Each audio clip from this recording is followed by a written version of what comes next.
Hey, what's going on, everybody? Ears up in depth. I tell you, Jeremy, we got news. I got news for you. Just to spoil it right now, we're talking about the naked guy. We're talking about the naked guy. We're talking about the naked guy. Yeah. I'm surprised they caught you, honestly. I thought you were faster than that. I don't have abs like that. Are you kidding me?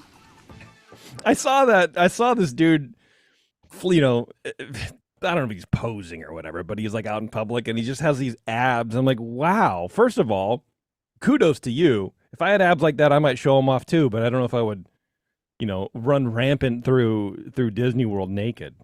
Well, I was going to say it's nice because a lot of times when people do expose themselves, it's quite awful. And I was like, well, you know what? At least this guy takes care of himself. Yeah. It's like when awful, you go, yeah. When I used to go to like a public gym and you'd go to the locker rooms, Yeah. and inevitably all of the men that would be just out and proud with like, powdering and blow drying their hair for hours. They weren't the guys that who had clearly spent any time in the gym. I don't know what they've been doing. So they're in there. And I'm like, what is happening here? And of course, anyone who's like normal and fit and thin, like doing that, at least reasonably attractive, they're in a towel and putting their clothes on as fast as possible.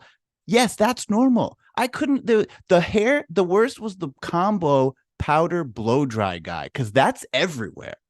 Oh, God. It's just going everywhere. You know what? I wonder if it's an age thing, because as you get older, you care less. And it's almost like a rite of passage for every new guy in the locker room. Like, I'm 68, you're going to see my hairy butt. Like, that's it. I don't even care anymore.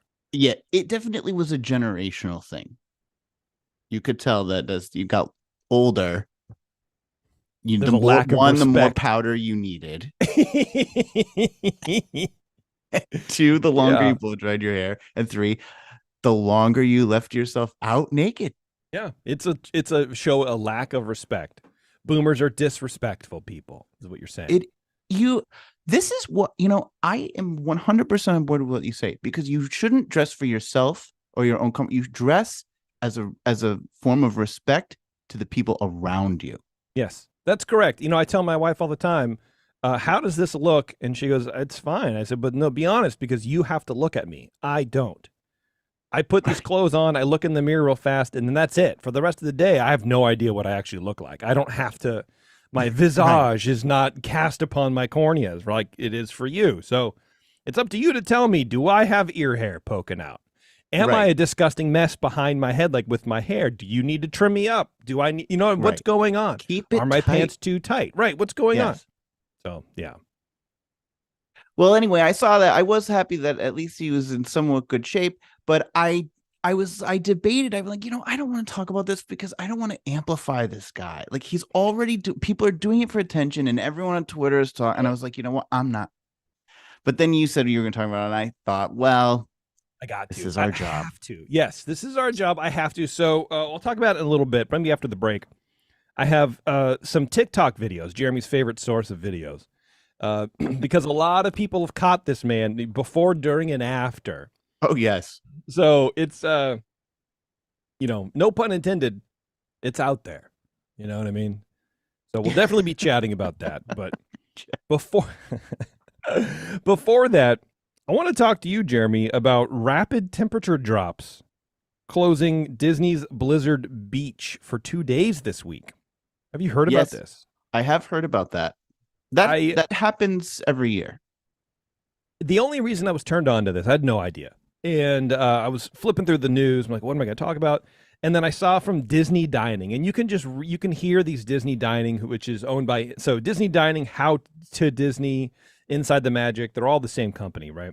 Right. And you can tell because their headlines are the exact same as every other. It's just it's awful. It is always clickbaity or whatever, but this has made it seem like, and I don't have the headline up because I just don't care anymore.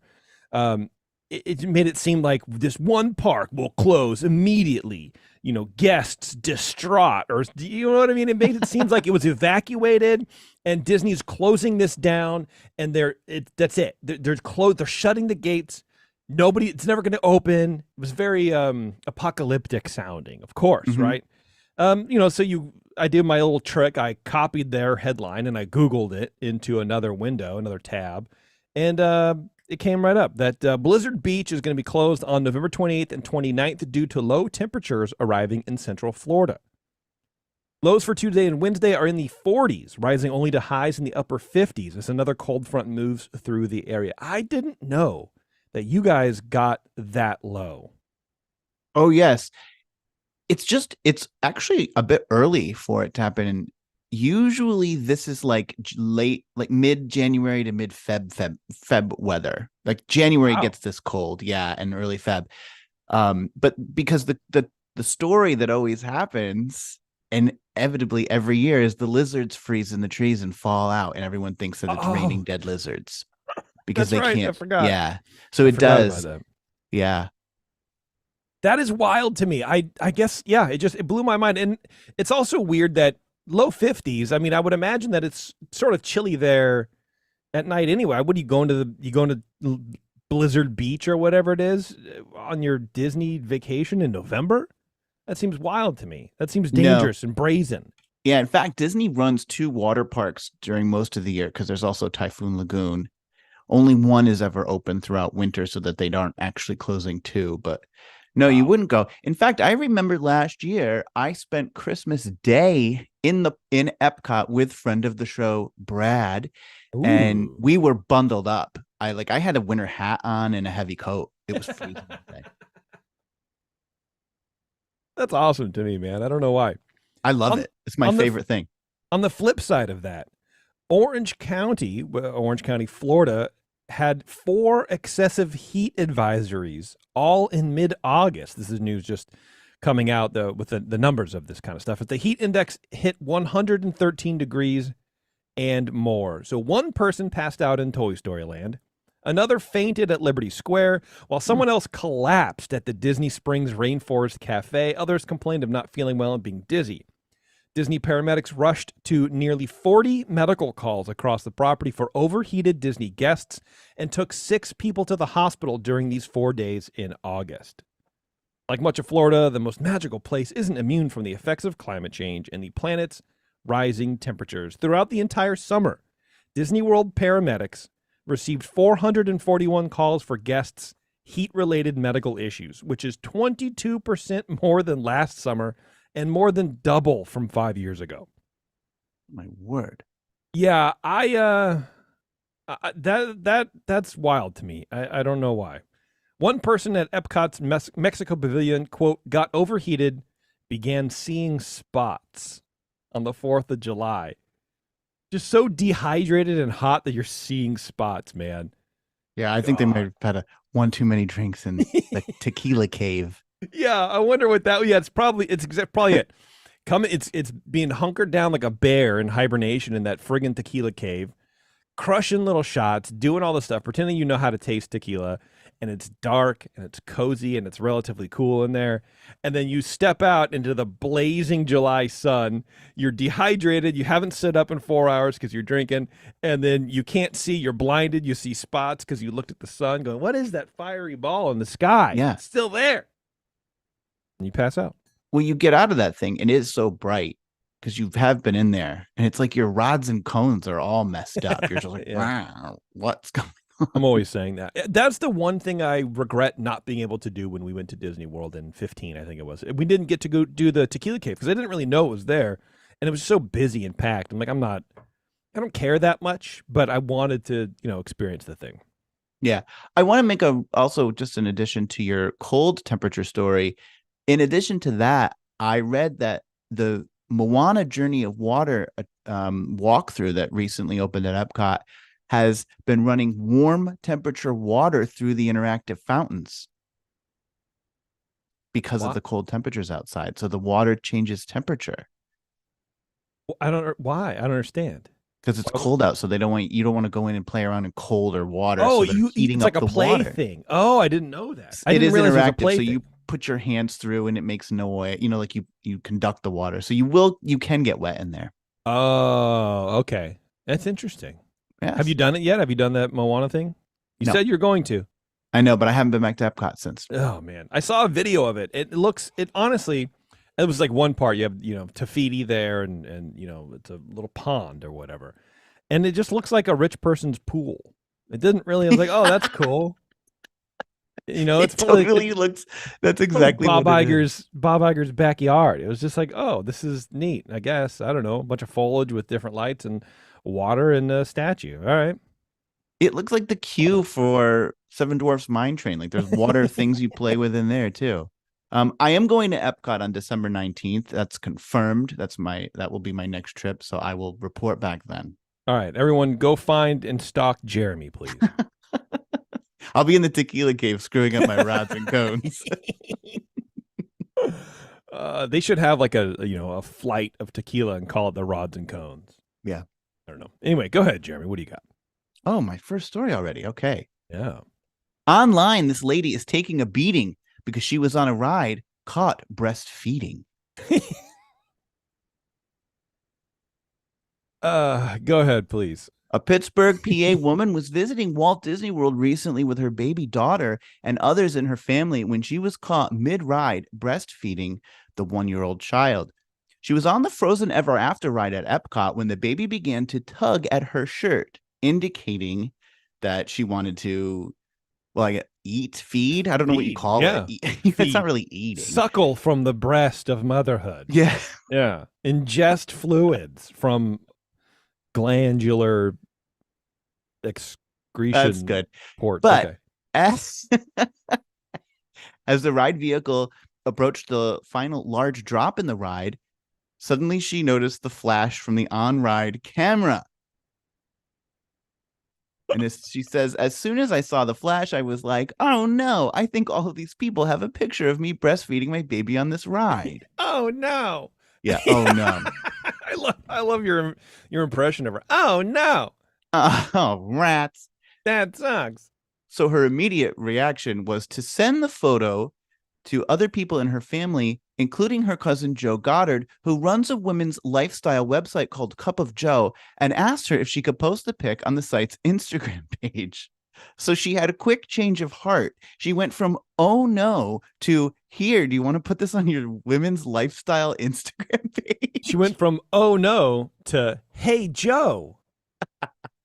Learn from the best. I don't understand. Right. I thought that, so she was concerned that the Disney people had a picture of her breast with a baby attached to it. So, the Disney people and every other person in that ride car.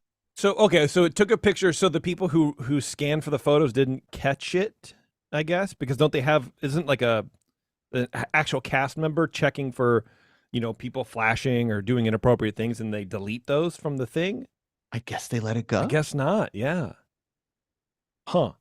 Was there a lot of her, not to be, too indelicate, but was there a lot of breast material showing, or was it not a lot? Like, could you tell what it is? You know what I mean? Did you see the picture?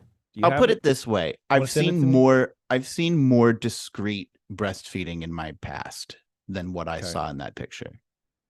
I suddenly want to know about your past. Well, you see people occasionally. Yeah. It just sounded way more like secretive than it needed to be. No, I just mean I've seen other women breastfeed with more discretion, but still do it in public than that. But there was no nippage, if that's what you're asking. No, of course not. Well, because the baby's on there. Right. I just wonder, if there was a cover, and I get it from the standpoint of the mother having a kid myself, and being around that. It's like the kid's hungry. What are you going to do? Either the kid's going to eat now, and you risk seeing a majority of breast, or the kid's going to start crying on the ride. Which would you rather have? You know what I mean? Someone who you don't even know behind you or in front of you breastfeeding, and you have no idea what's going on until she posts it on her friend's lifestyle blog, or you get a crying baby. Yeah. Well, the Cup of Joe website posted the pic with the quote, "My cousin being an absolute mom on this Disney ride." I tell you, there is nothing that there's a thing, trending thing going on, I guess, red flags. What gives you the ick? And it's these people interviewing women about what gives you ick about guys. But nobody does it the reverse. That kind of stuff that mama bear or the mom lifestyle branding kind of thing and the cursive live laugh love stuff where it's like Yes. it just that stuff I don't it doesn't hit for me. It's a little cringy and like being an absolute mom. Well, I mean, I don't know. Yeah. It I wonder if mothers specifically have a feeling that they need to have motherhood be empowering more than it is, or if it's just like I don't know. I don't know. I don't understand that side of things, so I just kind of let it go. But it seems very odd, like that you feel like you have to empower being a mom. Um, I can't. I'm so removed from this. My guess, as the casual observer, is that there's probably some women who might be worried that because it's sort of like women's lib is about going out and it's not all about having a family and doing all this and sort of that does that make the people who are moms feel left behind and say like we're lesser or something, and so I think there's like a well no this is good too. um Interesting. that would be my guess. I don't really know. I don't have any experience in this Yeah, at that's all. all I right. I could ask Oh, my mom. I see the picture now. Yeah, Yeah, that's. I mean, yeah, I don't know. I don't know what to say about it. I don't know. I don't know. I guess I don't have any. I don't have any fight in the game. I don't really care.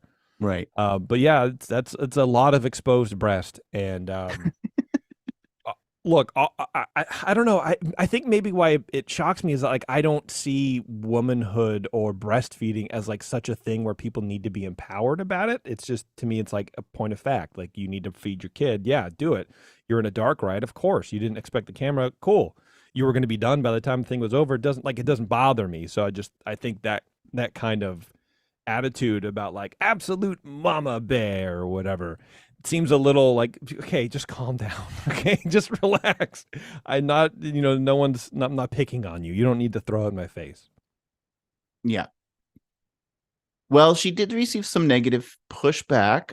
One person Really? said, quote, not to be a stick in the mud, but this seems kind of dangerous. Am I overestimating the thrill level on this ride? Um, it's not that thrilling. The rest of the adults seem to be clinging on pretty tight, which is true in that picture. Everyone is like sort of bracing for impact. Um, I don't know what this if that makes it less safe that you're feeding. She's still holding the child, which she would have been anyway. It's not. She just attaches it and spins it like a Yeah, like right. an airplane propeller.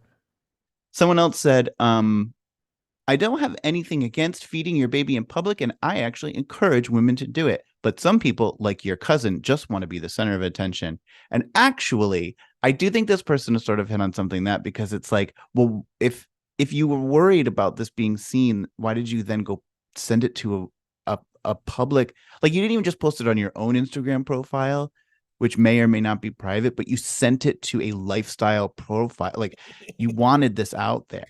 I feel like it's a little bit maybe of main character syndrome where it's like, oh my gosh, people are going to take this picture and then repost it. And then I'm going to be famous on the internet. So I need to get ahead of this. I need to get ahead of it. I need to push the narrative for, it's like that kind of A-list celebrity PR move that you would do. Like I'm publishing the Right. photos of me being indecent first. Gotcha, TMZ. Well, people did come into her defense. They said, love it, taking care of that baby in every circumstance. Someone else said, this might be the best breastfeeding photo ever. I mean, we're It is. ranking that. Yeah, I mean, I will say on in the pantheon of breastfeeding, um, that's a pretty cool thing for that baby to then grow up and look back and like, yep, I was on that ride. And Kind of finally, funny. someone else said, this is what a hero looks like, which Stop it. See, this is I what understand. Maybe I'm saying. I understand feeling compelled to defend her trying to keep her baby from crying in a ride. But I think we are casting a bit of a wide net with the heroism term when it just applies to literally breastfeeding a kid. The firefighters who marched up the stairs of World Trade Center on 9/11, absolute heroes. Well, look, They are not in the same class as someone who's feeding a kid. I, Like, I don't know. I mean, how many sorry, of them were also breastfeeding at the time? We don't know would have that. been really difficult. So, Um, yeah, exactly. Breastfeeding is hard, Jeremy. she defended herself, stating, I guess if you look at this picture, it might look like it is an intense ride, but it's a boat ride. There are no seatbelts. It's a very nice, relaxing ride, except that there is a drop that you don't see coming because it's dark. Yep. So I don't know. She sort of, if you, there's a big drop that you don't see coming, that might add to the danger. It's not just a leisurely boat ride. And that's when the photo was taken. So I guess she didn't. I mean, if you're at the drop, the ride's almost over. And by the way, I looked it up. The duration of this ride is 5 minutes. So it's not like not for very long. It's a very short ride. I'm surprised it's Yeah. even 5, actually. Interesting. Yeah, I don't know. I don't know what I would do if I was sitting there and like Taryn just starts breastfeeding Alice. I mean, not now, obviously, because she's 5. Yeah, well, but, like, you might have other problems Yeah. if it was now. like I don't know. I feel like I would have been like, yeah. Can you just? I think she could wait. I think she can wait. There's breastfeeding stations, which, by the way, at least in Disneyland, are awesome. Go to the breastfeeding stations. You know, those are great. They're themed, or at least they're like stylized a little bit, and it's not just like an office room or whatever. And it was a lot of fun. I liked going there and feed Alice. I'm like, yeah, I'll feed her. I'll feed her at the thing. You know, it's a nice, quiet place. That's where you should go. Yeah. But if you do it on the right, I don't know. I just don't care. Who cares? I also don't know, like, what's the time buffer? Like, I don't know how much time you've got from when they start tugging at your shirt to when you really have to go. Like You like could for me, like if I have probably- to pee, sometimes I have no time and sometimes I can ride it out for a while. I don't know what the time frame is before you get absolute meltdown mode. I like how your bladder's already like a 68-year-old man. Like, I don't know when it's going to come out, but it's going to. I mean, it depends on the baby and depends on the situation. Depends on how long the baby has been tugging at her. I mean, maybe the baby was tugging in line, and then she gets on the boat and she goes, okay, but feeding can sometimes take 20 minutes, 30 minutes. So I think it's very, brave of this woman, and she knows her kid better than anybody else does. So she knows how long it's going to take. But I also feel like, yeah, she probably could have soothed the kid a little bit with the pacifier, or like knuckle, you put in there, just to get off the ride. Then you can be more comfortable as a mom as well. You should talk to my mom. I wasn't breastfed. Oh, well. You learn new things on this show every day. But yeah, Back then, I think it wasn't done in the early 80s. It was like my mom said, she's like, it's not a thing. It's not. But then my sister was born 3 years later, and she was breastfed. I don't know. Of course. Well, hey, things change. But yeah, it is weird that people are, regardless, saying you shouldn't be breastfeeding. I don't know. Just feed the kid. Who cares? It doesn't matter. No one has an opinion on it. But I see. I go back and forth with these stories that you pick sometimes, Jeremy. Because on the other hand, she put it out there, and it's. I think it's weird that she put it out there because it's not the fact that she's breastfeeding on a ride. It's that she put it out there to advertise the fact that she was doing it. That's weird to me. That's the weird part. The breastfeeding, I don't care about. Do whatever you want. It's natural. Who cares?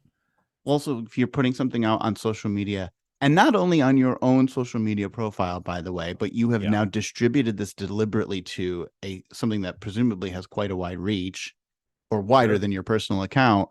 Yeah. You have to be prepared to deal with all of the pushback, regardless of whether you agree with it or not. That's what you did. You put it on social media. You could have kept it quiet or quieter. Agreed. Which is why I don't read our own reviews, Jeremy. Don't worry, I've got it covered. I've decided you are no longer a Reddit bro. You are a TikTok bro. Oh, hell yeah. I love that.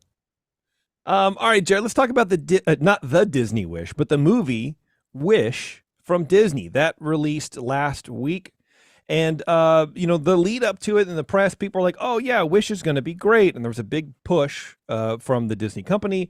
But the reality struck the Disney company last week, and the box office was not very kind to Wish. Apparently, it fizzled, being outshone by Napoleon and Hunger Games. Which is very funny to me. I don't know why. Wish is the studio's newest animated feature and was projected to land on top of box office charts over the Thanksgiving holiday. Instead, ticket sales fell short of expectations with a weak $19.5 million over the traditional weekend and $31.7 million over the 5 days, and the film tumbled to third place behind the Hunger Games prequel, The Ballad of Songbirds and Snakes, and Ridley Scott's historic epic, Napoleon. Heading into the weekend, the musical fable Wish was projected to earn $35 million and $45 million to $50 in its first 5 days of release. So you're short by what, 20 million or something like that. Ticket sales weren't as catastrophic as 2022's Strange World, which is only 12 million over the weekend, but it didn't come anywhere close to Encanto, which opened to 40.3 million over its first 5 days. And that was during the peak of, or not the peak, because there's always a new peak now, but the first 5 days when COVID was keeping families at home. Wish also added 17.3 million at the international box office. And anyway, blah, blah, blah. It's not really doing well. And I didn't know a whole lot about it still. But it seems like it's Disney's sort of foray into a cinematic universe. Do you know anything about Wish, about this movie, or what goes on during it? No, I can't figure it out. I've seen trailers for it, and this is kind of my reason for why I think it might not be doing well. Like, it just seems very ambiguous. It's called Wish, and then you look and there's like a star and a goat, and I'm like, if I think about the movies that were really successful for Disney, The Little Mermaid. Okay, it's quite obvious. I've got a sense of the place you're taking me. With that movie, I see there's a mermaid, there's a sea witch. You can see that in the trailer.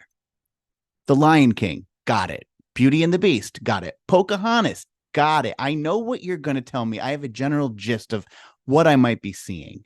Right. What is Wish?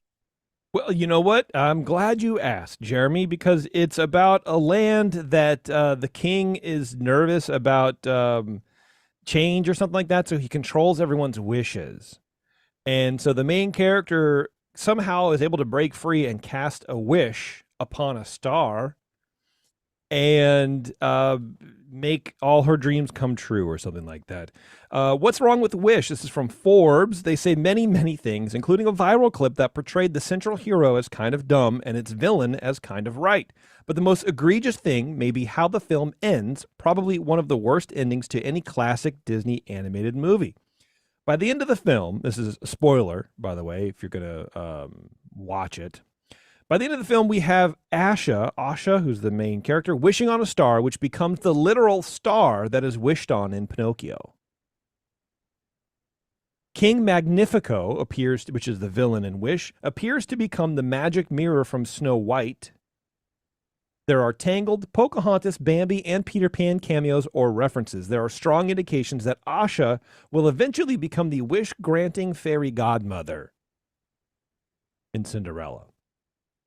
Oh, the director, yeah. So it's like everything exists in one universe, and they're pulling from other movies to kind of bind this rubber band ball of things that don't need to be going together. And then it's like it's origin stories for all of the Disney movies that have come.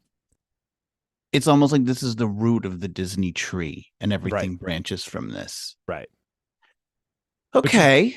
Yeah, it's the directors of the film said they literally put every Disney film on a board and decided which references to throw into the film.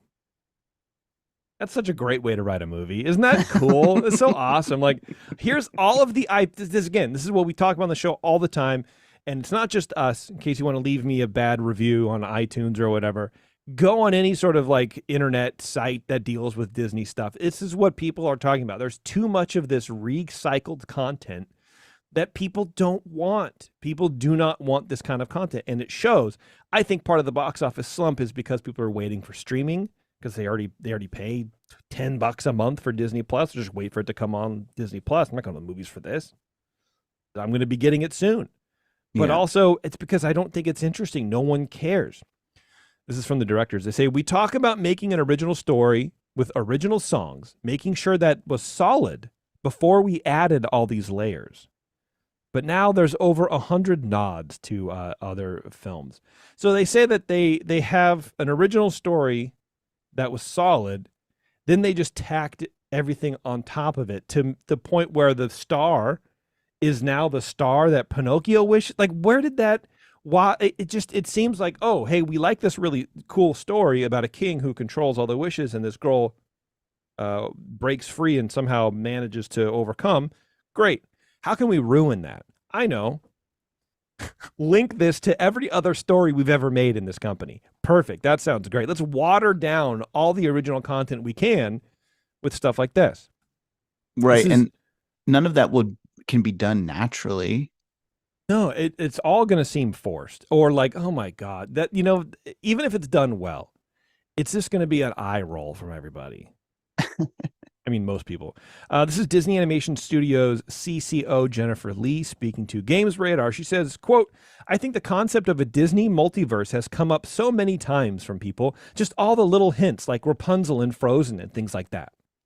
That's her quote.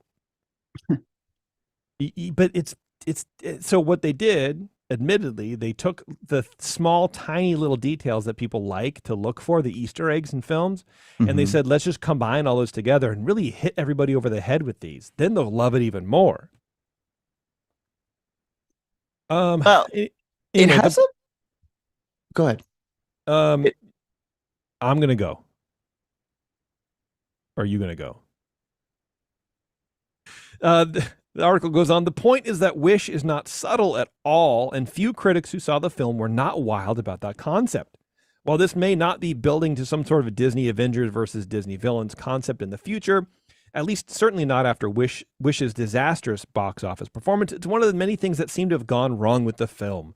Wish is yet another example of Disney having an incredibly rough year. Anyway, whatever. That's it. I'm done.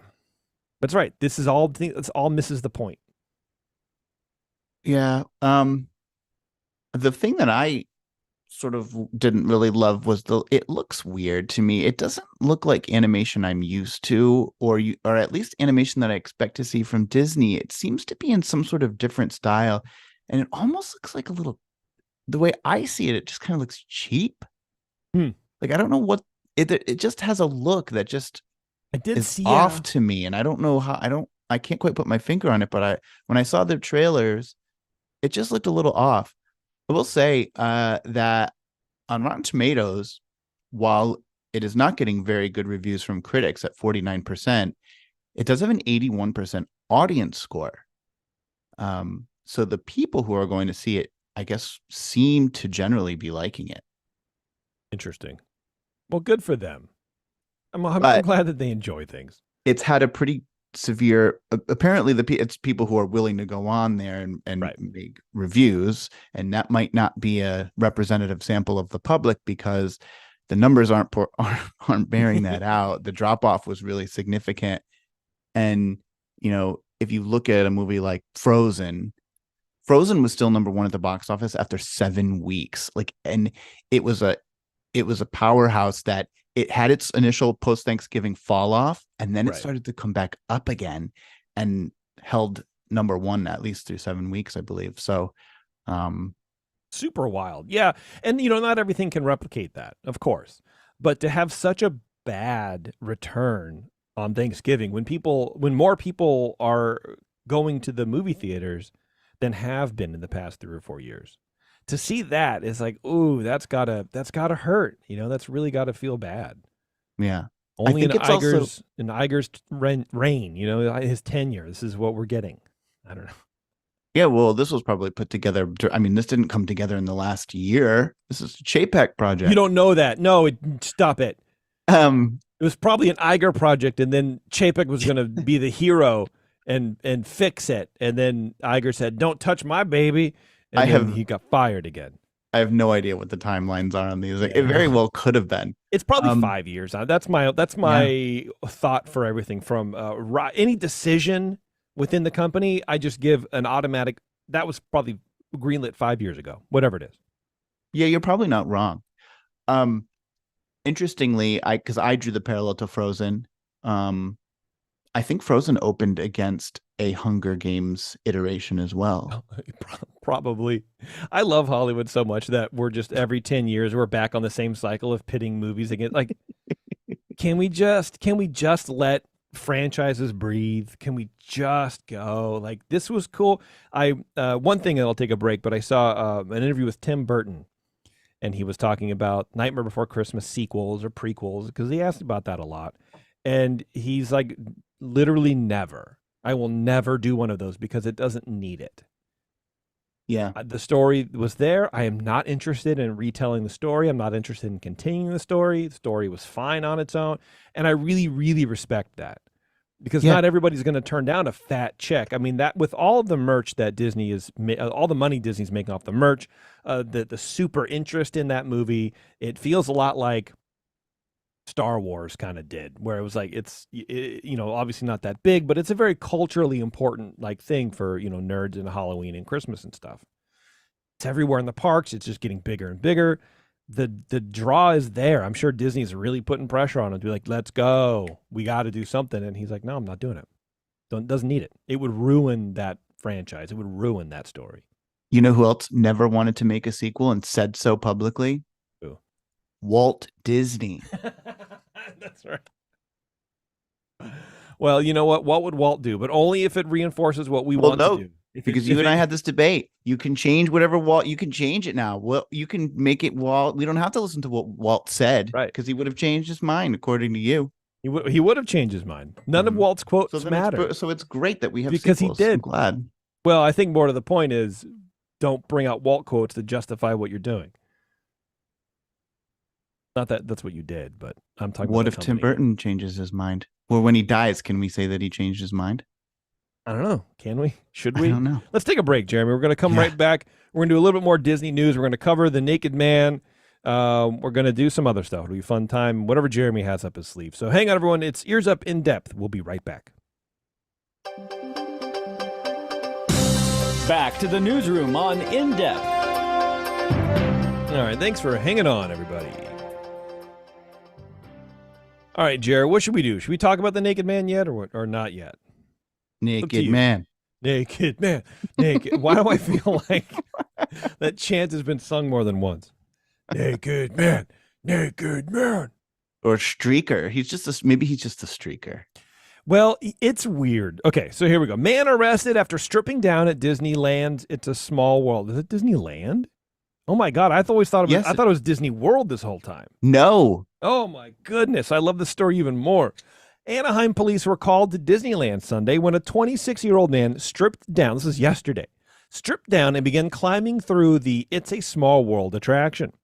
Parkgoers say Disney cast members briefly stopped the ride and helped keep the situation calm. Yeah, I bet. I don't know what that means. By the time the man moved outside, he had disrobed completely. That's when Anaheim police arrested him. He was immediately removed from the park and taken to a local hospital to be checked out. Police say he was arrested for indecent exposure and being under the influence of a controlled substance. Okay, I knew it. Exactly. I think this man was high on a mixture of chemicals. He was probably on LSD or shrooms or something like that. Like, he was not just drunk. He was fried. Yes. You can see the way he's walking around in that video. He can barely, he's not moving, or like he can barely hold on. Yes. So I got a couple of videos that I want to play. They're little, TikTok arenas that we can look at and share together, because this is just weird, man. This man is just weird. So this video is saying, when you saw the streaker before the streak, and this is all over TikTok, so you can find it.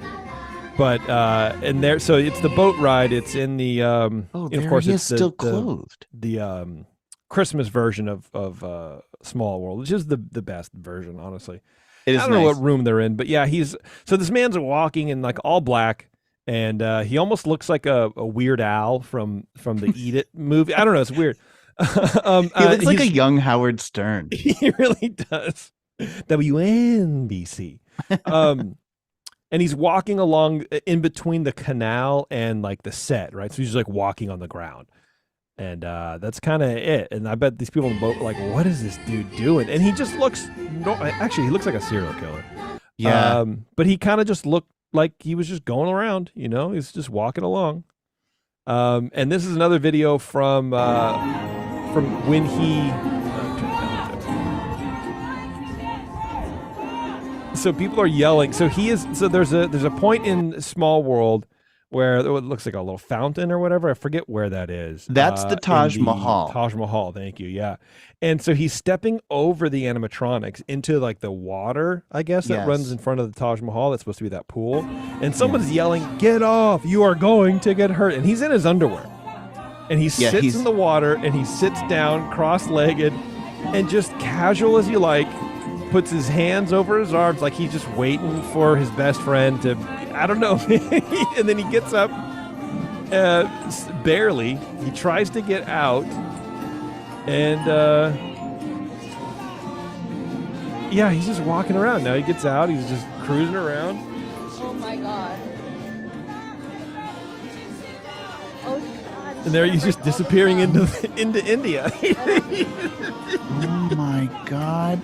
Just investigating. It's almost like he's just looking like for an Easter egg hunt or something. Well, Small World is a fever dream. It really is, dude. And this could not have helped.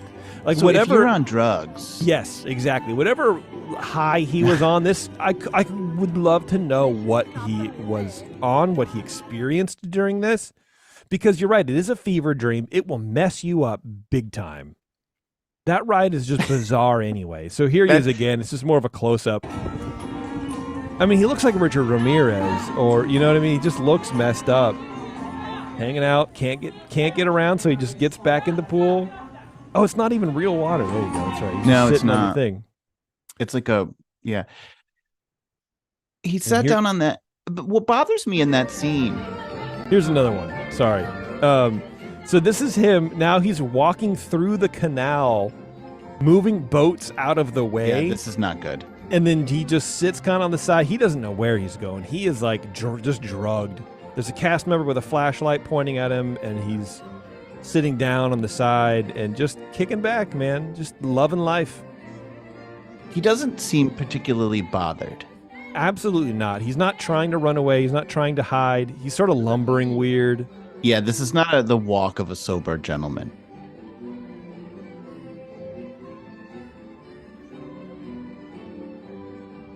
No, he can barely move. And like people are just looking at him. I don't know what I would do. But I want to find the picture of him just completely naked. Yeah, because the underwear eventually came off. The underwear eventually came off, man. And he's just like out in front. Someone on Twitter commented, "It really is a small world." Oh, first of all, rude. Second of all, what am I going to say? I feel like you can't talk about it. Where is Well, again, just like the other one, you put it out there, literally, people are going to make comments. Right, exactly. I wonder what his social media page looks like. He should send it to that account. Here it is. Let's see. No, if I'm we not. Meanwhile, these are not. That is not the same action as the breastfeeding. It's a No, completely of course different animal. not. No. But it's very funny to make the comparison because it's funny. Surprise, surprise. When families think they are going to have a nice, normal visit at Disneyland, but a man strips naked on It's a Small World, is what the caption says. And it's just a picture of him. He's just completely naked, and he's holding his underwear over his area. And yeah, he's built. I'm jealous. Anyway, that is what happened. We don't know too much about it other than it happened. And this is probably the most exciting thing that has happened in the parks, probably ever, barring any of like the death. I mean, because it's not cool when people die, but as far as excitement level, it's high up there. But this man just streaking. What do you think is going to happen to him, Jeremy? Give me your Well, thoughts. I'm sure he'll be trespassed and won't be allowed back on Disney property. I figure he's banned for life. Yes. I figure if the underwear actually came off, because it is hard to see in that photo because there's a big thumbs down emoji over it, I would imagine there's some sort of indecent exposure, exposing yourself to minors kind of thing. Like that's a big, it's not just like, Right. oh, you're just streaking or you're nude or whatever, like destruction of property, being high on a mixture of chemicals in public, but that indecent exposure to minors, I think that's a big charge, if that even if that even ends up happening. I mean, maybe the judge might be lenient, be like, okay, you were on shrooms, you had no idea what was going on, whatever. Yeah, that's it. I don't know, but he doesn't. First of all, this guy is a safety issue. Yes. He put other people at risk. He put Disney employees at risk. He put himself at risk. And what I really don't like is the way he was, using the animatronics in Small World to hold himself up. That's Yes. expensive equipment. I really don't like this guy at all. And also a lot of people were stuck on that ride Small World was shut down for a very, very long time. Really? And when you don't have a way to get out, I mean, I even have levels of anxiety where if I'm stuck on a ride for too long, I start to really have like a freak out. It needs to be moving. Otherwise I get a little fatutzed. And, let's talk about kids. We talked about our earlier story. The lady needed to breastfeed. Well, what if that happened on this ride, or you needed to change a child, or a number of other things could have happened if you're shut down, and he caused that. So I don't like this guy. I say throw the book at him. Yeah. I mean, look, he should go to jail for sure. I don't know. You know what? Maybe just drug rehab. What do you think of that? Maybe you should give him a job. He should be employed at Disney parks. He should be the new Mickey Mouse figure. That's what I think. Oh, I don't know. I think it's really funny. I don't know. I think it's pretty funny because but it's also very sad at the same time because he didn't do it on purpose. How do you know that? He didn't look sober enough to be able to be, because he wasn't having a good time. His facial expression was very neutral. He wasn't smiling. At one point he's like walking by someone, he kind of like give like a little half-hearted like, hi, how you doing? Or excuse me or whatever. He looked like he was he looked like he was on a quest and he couldn't figure out how to turn in the quest to the NPC in the city. Like he had no idea where he was going. He was lost and he just sat down. He was tired of trying to figure this out. I don't think he did it on purpose. I don't think it was a joyful thing. I think he was really struggling. And so I do feel bad for him. Well, don't do drugs when you go to Disneyland. Whose fault is that? I'm not saying it's not his fault. If I get just too feel drunk bad at for him. Epcot and I get told to leave, which Yeah. has happened, that's my fault. It is. But I still feel bad for you. I don't deserve sympathy. Okay. It's empathy, I deserve shame. Okay. All right. I'll throw Mickey ears at you and yell shame as you walk by me. Yes, do that. All right. That's all I got on the naked guy, man. That's it. I banned for life. No question. I have a story that sounds not so good in the beginning, but it's actually a story of gratitude and redemption. Just the story I just gave you. No.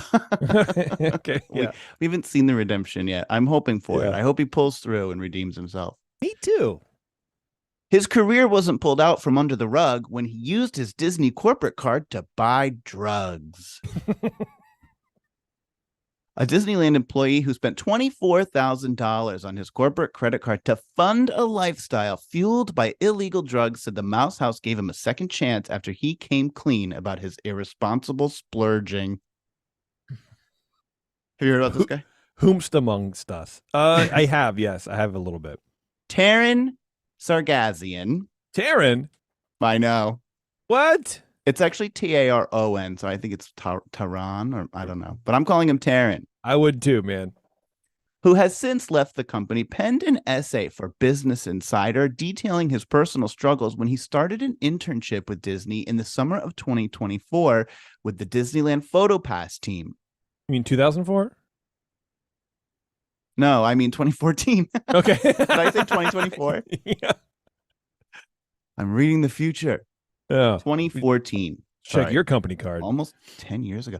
Sargassian said he was depressed and isolated after coming out as gay to his Armenian immigrant family and that he turned to methamphetamines as a refuge. Oh. I mean, social pressure and familial pressure aside, like meth, that is, I don't know. That's like I'm learning how to drive. Give me a Lamborghini. That is way out there. That is Not small baby steps, not little opiate or anything like that, not even pot, just straight Right. crystal. Okay. Yeah, like, all right, guys. You got any meth? Like, it's like that's like the Because- first thing you go to. Yeah, like because you know what I really need when I need to get out of my own headspace and just sort of calm down and mellow out a little bit. Just methamphetamine. Oh, poor guy. Good Lord. I wonder if maybe he's bypassing the gateway drugs that he blew through. I don't know. Or there was a history or something like that where maybe he got back on, maybe he relapsed. Right. Yeah. I'm not sure. According to the story, he just sought solace in meth. Okay. All right. What he says is he says, quote, as my addiction deepened, my finances didn't reflect the near six-figure salary I earned at Disney. Which I thought he was an intern. But Yeah, right. well, they're paying their interns quite well. He's missing out on a lot of information. I wonder if maybe he was an intern that then got hired, got an offer at the end of the internship. Yeah. Most of my money was spent on drugs and on helping out my immigrant family. Now, in an interview following his essay for Business Insider, he clarified one point. Because this is my first question is, how do you use a corporate card to buy drugs? Right. Like, Yeah, do you take Amex here at this yeah. crack den? Hey, Lucky. What's your Square? What's your Venmo?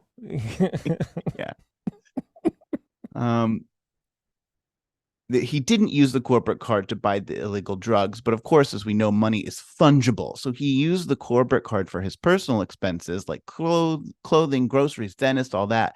But then having all that on the corporate card enabled him to use the other money directly from his paycheck to buy drugs. He did also add that he was using payday loans. Do you know what a payday loan is? I mean, it's like an advance on your check, right? They're short-term, very high interest loans. Okay. They're predatory. But they can if you have terrible credit, but you can get them. It's so weird. It's almost like the credit industry has created these loopholes to keep people shackled to them. Right. It'd probably be better off if we didn't have credit scores for the most part. You know what I mean? That's weird. Well, I think some people are. I think payday loans are actually even illegal in some states. Good. It sounds awesome. Yeah. But he used the card to get these payday loans and then use the money from those loans to buy drugs. Wow. In 2017, he was desperate and took advice from a stranger to just admit the mistake. He says, I was terrified to get fired or to go to jail, but Disney offered me the greatest gesture of love anyone could have shown me. He says, the company gave me a chance to pay it back and left me with only a formal warning. This was a big turning point in my life. He did not admit to his drug problem to his manager. He just said, listen, I've messed up and I've been using this for personal expenses. So Gazan's family gave him a loan to pay it all back. And he said he worked to pay the company back that year. The experience reminded him of his own humanity and the humanity of his employer, he said, explaining that his relationship with his family improved as a result. Yeah. Quote, Disney showed me that compassion can be a powerful force to inspire forgiveness and accountability. I learned that without self-forgiveness and accountability, healing from addiction is impossible. Although Sargassian no longer works for Disney, he said he is grateful for the company for, quote, unlocking the power of his imagination and giving him a second chance at life. Jeez. What a beautiful story. Yeah, it's a nice story. And he did, in that time period, he did have to spend some time at rehab. And in fact, he went to rehab several times, and I guess had relapsed. And then, if I'm remembering the first article I read about it, he had to Google like rehab for corporate people, like, because he was missing so much work. And so there was like, he found a way to do it while managing to keep himself employed. And I guess he worked his way from there. So wow. That's hopefully incredible. we wish him all the best, and hopefully all of that is behind him now. But that was his feel-good story from Disney. I like that. I think that's very cool. What I did notice in that article was, it's funny because like whenever people are gonna I don't know, tell a story about how they're in a funk or they're helping themselves or they're doing something for their family. If it's an immigrant family, you will know it.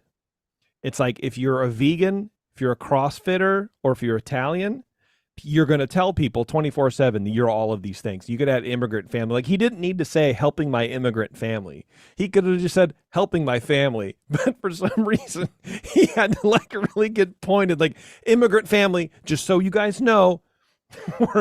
I need a little more sympathy here because it's really hard for us immigrants out here. I'm coming from an immigrant family. I would never have thought to have ever said that to anybody. Like, oh, how's your family? Oh, my immigrant family? They're doing pretty good. Yeah, I don't know. Maybe you feel I'm a fourth. I don't know. I don't have any personal experience with that, but I just I needed guess. I just needed you to laugh at my joke. That's all. Oh, that was a joke. Yeah. I just thought it was a weird observation. Um, just trying to stay up with you here. Yeah, it's all right, man. It's all right. Well, it's a beautiful story. Good on the Disney company, man. We don't really hear a lot of feel-good stories about Disney. I'm sure there's a lot of people who can be like, "Oh, he should have been fired," and whatever. Although I wonder if I wonder if that was like a managerial decision, or if they give that same sort of leniency to people who do smaller crimes like steal. I wonder if it's like, maybe you should go to rehab for theft. Well, I wonder also is the punishment depending on, if someone stole and then came in and said, "Listen, I've been stealing from you and I am going to I'm going to fess Oh, up to this. that's I probably want to be honest in my, taking accountability." And that's what he said. He used the word accountability. yeah. Does tend to go a long way with a lot of people as opposed to getting caught red-handed. So maybe he was worried. He probably didn't want to get caught. And so he owned up to it. And there's a Yeah. lot to say for that. That's cool. Good on them. Good on him. I'm glad he's clean. I assume. I don't know. Let's see, Jer. There's a couple more stories, but I had a thought experiment that I wanted to share with you. Oh my word. Tell me. So let me just clean up here real fast. Tim Allen says Disney has reached out to him and Tom Hanks to reprise Buzz and Woody in a new Toy Story movie, and he asks, is 5 going to be too much? I thought there Yes. already were 5. No, there's 4. A lot of people thought 4 was too many. 3 was even like, I don't know, it better be good, and it was good. Then 4 was like, hey, this is wearing thin, man. The window test on this dough is about to snap. And then so I think 5 is going to be too many. That's my opinion on it. Yeah. I haven't seen one of them. So Yeah, I know. I feel bad for you. I feel worse for you than I do for the guy who stripped naked in Small World, wow. Depriving yourself of that the generous gift that the Disney company bestowed upon you with the Toy Story franchise. And then here's another story. It's real fast. Just blurt out the basics. Disney acknowledges risks due to, quote, misalignments between the company's products and the public that are hurting its bottom line in recent filings with the government. Disney filed its annual SEC report for the year ending on September 30th last week. Anyway, they say we face risks relating to misalignment with public and consumer tastes and preferences for entertainment, travel, and consumer products, which impacts our demand for entertainment offerings and products and the profitability of any of our businesses. And I thought that was a pretty, I don't know, pretty self-aware thing to say, because I think it's true. They do miss the mark on what a lot of people are okay with. But the cool thing about Disney fans the cool thing for the company is that people are still going to go to the parks. People are still going to consume the thing, just maybe not as much, I don't know. What are your thoughts on that? Do you think Disney's misaligned with what people want, considering Frozen Land and Moana, Journey of Water, and all these kind of things that like nobody's asking for? Planters in Epcot? Yeah, I do. I think they're terribly misaligned. I mean, I spent 45 minutes in the last episode railing about this IP nighttime spectacular that is coming to Epcot. They've literally just filled Epcot with planters. It took 5 years to build They took out a dancing fountain and they added in trees. And not only did they add in trees, they took 5 years doing it. And what's really going to get my goat is when, in the coming weeks, when they finally pull all the walls down and open it up, they're going to market this and tell us how great it is, and gaslight me into thinking that it's great. I think they're misaligned in Moana. I think they're misaligned with what they're about to do to Animal Kingdom. These movies aren't hitting. It all seems there seems to be a retrenchment happening in some ways. I mean, like even Bob Iger said, we have to take our foot off the gas but then also they lie to us. They're going to take the foot off the gas with Star Wars, and then they do more Star Wars. So like, they lie all the time. Sometimes they just say stuff. Yes, I agree. Yeah. Speaking of just saying stuff, Terrence is in the chat. Hi, Terrence. He does just say stuff. Okay, so here's my thought experiment. I was thinking about specifically for you in Disney World, and I'm going to talk about. I talked about it in Discord. I'm going to talk about it on the show coming up on Thursday, which is a history of Mr. Toad's ride, because I think it's just an interesting thing. We've done this sort of thing before, like armchair Imagineering, but I was thinking about just I don't know, a way to like bring new freshness into Disney World. So you guys don't have Mr. Lincoln, you have Hall of Presidents. Yes. Okay. And I know, are you a big fan of that ride, or do you care about it at all? Not really. I like Mr. Lincoln. Yeah. Well, because I think these things, the Hall of Presidents, Mr. Lincoln, I think it's one of the attractions that people often point to as sort of taking up space. Like no one really truly cares about them too much. It's sort of like Autopia. Like, yeah, it'll eat people, but no one would miss it if it was gone. And I sort of feel like those areas need a little bit more of a refresh. So what would you do? Let's pretend Hall of Presidents is going away, which honestly, I think it needs to just, I don't know. I don't really feel like it's long for this world. What would you replace it with? Because I'm going to write a letter to Disney telling them this. Well, first of all, the Hall of Presidents does have to be retired because there's only a finite amount of space on that stage, and eventually there will not be enough room. Like we're going to continue electing presidents, and so maybe, I don't know, you're not going to be able to continue to just cram in more animatronics. So they had to think at some point that this couldn't just go on in forever, infinitely. And so I do think that something needs to be there. So we have to think about it. It's Liberty Square. So it has to stay it ought to stay along with the theme of Liberty Square. Disney seems to not really care about that kind of thing anymore, but let's assume that they're going to keep it something along the lines of History of America, Colonial Times, Liberty Square. Fine. I think the issue is that the Hall of Presidents, not only is it very similar to Great Moments with Mr. Lincoln in Anaheim, but it's also very similar in tone and message to the American Adventure, which is the show at Epcot in the American Pavilion there. So you want to, if you are going to tell the story about America, you already kind of have an attraction that does that. It's also just a movie theater, so it's not that big. Like you're not putting in a whole thing, so you've got to think about the constraints of the space too. You have to fit something that's basically a stage show, or that can fit into a room with a stage show. There's animatronics or whatever, right? There's animatronics on the stage, and it's backdrop by a big screen. It's basically Mr. Lincoln with more animatronics. Wow. So sounds cool. I don't think I went to it because I don't really care about it. Like I don't really care. I've seen Lincoln like 3 times, and each time it was like, it's really hot. Let's go in here. Yeah. Because I don't care about it. I don't like it. I don't really resonate with that whole, I don't know, with that whole vibe. It's not really interesting to me. Yeah. I don't know. I like it because I did an episode, a Spectro Time on it, and I loved how they made the music and the techniques that they used to make it sound like you're surrounded by the chorus. Anyway. See, and this is why I do these shows, is because I like that. I like how things are made. I like knowing how things are made. I like the history behind the things.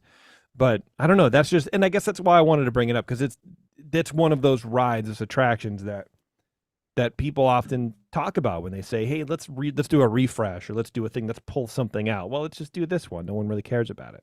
And like you said, we're going to keep electing presidents, hopefully at some point. And it's just going to get weirder and weirder up there. I do think, you could keep, it depends on how far away from that attraction you want to go. So you could do baby steps and call it the show, like American Presidential Showcase or something along those lines. There's probably some, they'll call it the Presidential Adventure. And Wish upon a president, where you maybe tap you each just- one on the head. And you yeah, do the wish. Yeah. maybe you just select the most, maybe like certain key presidents who were president during That's pivotal what I think. times, like Roosevelt, Lincoln, obviously Washington and a few more, and have them tell the story of the country or, values or something like that. But then again, that also just becomes the American Adventure Show. So I'm not sure. It's got to be different. There has been that a show that was well received that took place on the outside of the Hall of Presidents. They had like a window up and it was like a Muppets sort of Yes. story, and it was a musical, and it was really funny and people liked it. And so you actually could think of something to go in there that maybe it's like, colonial Muppets in colonial times, or like pick a story for the Muppets to act out in colonial times or something That's like what that. I want. Yeah. When I was thinking about this, I'm like, this is what it could be. And I put it in Discord a couple days ago, and that's exactly what I said. I said a Sam the Eagle thing. And Terrence agrees with me. He's in the chat. He says Sam the Eagle. Everyone's agreeing. And I think that would be the way to go. It might be too many Muppets, because Muppets are sort of like, people are lukewarm about the Muppets. You either really love them or like you could literally care less. And that's why they don't have them anymore in friggin' Disneyland. You know what I mean? You guys have a whole Muppet area. So I don't know if you guys would be too open to it, to more Muppets. Well, I was over at Hollywood Studios back in early May. So it wasn't crowded May yet. And we went into the Muppets 3D attraction. Yeah. And there was hardly a seat. I love that. I love that show so much. And it hasn't changed in 30 years. So that's great. You don't need to. It's perfect. I think there's a deep love for, actually, I disagree with you. I think there's a deep love for Muppets in this country. I would say, if anything, Disney has ruined the Muppet brand or done everything they can to ruin it. So the problem isn't the Muppets. The problem is that Muppets are in the hands of Disney, and Disney will destroy every property it acquires. Oh, absolutely. They did it to P.L. Travers because Mary Poppins Returns is garbage. They've done it to Star Wars. They've done look at the Marvels movie that's out. Like, they've ruined that. Like, it's every single thing they slowly destroy because they Disneyfy everything, and they do it too much. A lot of these properties actually are intelligent and clever and unique and have. Disney is not that. Disney does not have any sort of cerebral quality to it. It's very simplistic and sweet and overly saccharine. It's not intelligent. And the Muppets was always really clever and intelligent on two levels. Adults could watch it and laugh. Kids could watch it and laugh. Yeah. Disney does not have the ability to write on both those levels. They just play down to the lowest common denominator. That's why in Frozen, what does she say? She makes it like a fart joke in the middle of that song. It's like a beautiful song. Then there's lovely lyrics. And she's like, even though it makes me gassy, like, it's like, they're just so not capable of anything clever. Well, yeah, that's true. Other ideas from the chat. Thomas is saying a Walt Disney biographical show could be good. So that was the other thought that I had was, you draw so PBS years ago, they do this series called The American Experience. I don't know if you've ever seen it, where they do these long form documentaries about different individuals in America. And they did a 2-part 4-hour one called Walt Disney. It is 4 hours of just pure, like, you're just riveted the whole time. And could they do something in there that is along those lines / Walt Disney Family Museum kind of feeling, like, is that, something along that concept, because he is sort of like an American idealist. And you could easily do that. Great story there. Yeah, you have animatronics of him at different ages. Yeah, and when he's in his 60s, he's coughing through his speech. Pizza Pat says give Country Bears another show. I would love that. The Mr. P's, do lesser known presidents that just have wild stories. I don't know what that means. That's a DJ brain right there. Like imagine if Hoover had a story about, I don't know. Yeah, he wants to hear Shooting Millard cows out of a Fillmore's sexual exploits. I mean, who doesn't? Here's my thing. You can have two things. You could have president babies, where all of the presidents are still up there, but they're just the babies, and so they talk like babies. No, I hate that. I wanted to form a country that was wee nice.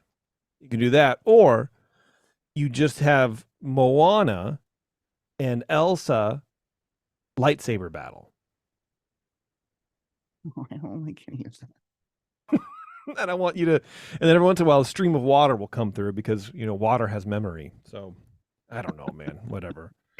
Yeah, I think it'd be fun. It's just I don't know. It's a cool thing. So I enjoy that kind of stuff. That's all I got for you. Thanks. Oops. Yeah. Well, you know what? You're welcome, Jeremy. Thanks for joining us, everybody, on Ears Up In Depth. I will say we are live. You're listening live right now. We're going to be live on Thursday. We're going to talk about the history of the Mr. Toad's Wild Ride attraction in Disneyland. It's my show. I got a lot of good information on that. We are going to be giving away a bunch of stuff. I have actually boxed up over here. There's about 5 or 6 things. I got some Patreon stuff to give away. I got some normal stuff to give away for our social media follows. I think what I'm probably going to do is maybe have on social media, have people write in with their best Christmas memory at the parks or something like that. I want to hear stories from people. Patreon, nice. All you have to do is just sign up, and any number of $2 is the minimum, I think, and you're already entered in the drawing. So you don't have to Patreon. You don't have to worry about that. I got 2 really big prize packets for you guys, which is shirts, and there's some books and just stuff. I've been collecting stuff, and so it's time to get rid of it. Anyway, thank you very much, everybody, for tuning in. I appreciate it. Jeremy, thank you very much. You did a wonderful job, as always. And to you, I say mazel. Thank you. I'm looking forward to joining the Christmas show. Me too. I'm excited. Terrence will be there. Terrence, you better show up. I know you will. I'm sure he already has his letter written and typed up and sent to Santa Iger. That's what we really should do. Is we should really type these up and literally mail these to this man. Well, mine is mostly making fun of us. So that'd be fine too. I don't know, just deliver it certified mail, so we know someone signed for it. Letter just making fun of themselves. And now that I know that Terrence is gonna be on there, maybe I'll have to throw a few jokes in about it. Terrence will be there. Bev will be there too. Yeah. All right. Good. So it'll be a full show. I'm really excited about it. All right, everybody. Thanks a lot for tuning in. And till next time, I want to not have to wait for the music to kick back. There we go. All right, everybody. Thanks a lot for tuning in. And till next time, we'll see you.